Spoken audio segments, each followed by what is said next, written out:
We kind of just start with the people that we interact with, and in our daily lives, anybody that we strike up a conversation with, or meet on the bus, or meet for lunch, and just anybody that we spend a couple minutes talking to is a perfectly fine person to ask to be in the project.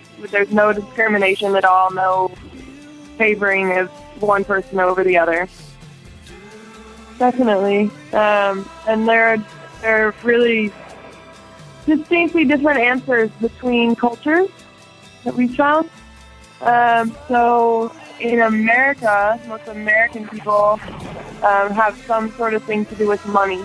It's very apparent that we're an affluent society because our dreams and desires have gone beyond the basics, needs, gone to things that require more creative dreaming and wider vision.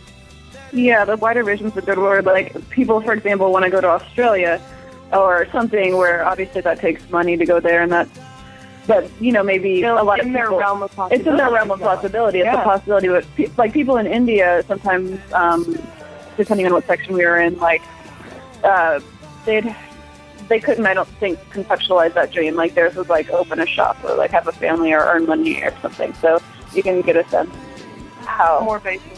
Yeah, more basic. Or even just And then we found that people in India seemed a little bit more comfortable with death. Like, in America, I mean, we hope with our project to make death a more comfortable topic. Like, our project is a lot about life, but also about death. And sometimes in America, when we would say, what do you want to do before you die? Like, people kind of shudder when you use the word die. And then in India, people have thought about this, they've thought about reincarnation, like they know what they're going to say right before they die, and they just tell us, like, it's an interesting They're not uncomfortable at all. We were in Varanasi, where, I don't know if you know about that city in India, but there's a river called the Ganges there, and in the Hindu religion, if you die near the Ganges and you're cremated and your ashes go in the water, you immediately achieve salvation. So we were there and talking to people whose family member died like a few hours ago. We were really careful about it, like, you know, asking our guide and each other, like, is it okay that we talk to these people? We don't want to be rude, but nobody was crying. Like, everyone was comfortable with what happened. Everyone really welcomed talking to us. So it was just letting us take their photo. Like, people whose like dad might be laying behind them on the fire, about to be burned. We're talking to us and letting us take their photo. It was amazing. It was like the boundaries are so different there, and it was really interesting to be around and just to see how accepting they seem to be of death. And or maybe it's a little more swept under the rug, and then when somebody does die close to you, you're like a little less prepared for it. Where there's burning bodies right in front of you every day. It was a really great country to take our project to, I think. We photographed probably 900 to 1,000 people. I didn't use the question. Oh, and how many have submitted photos?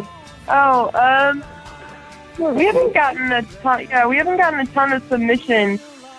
But we're hoping for more. It's kind of a new concept for people, I think.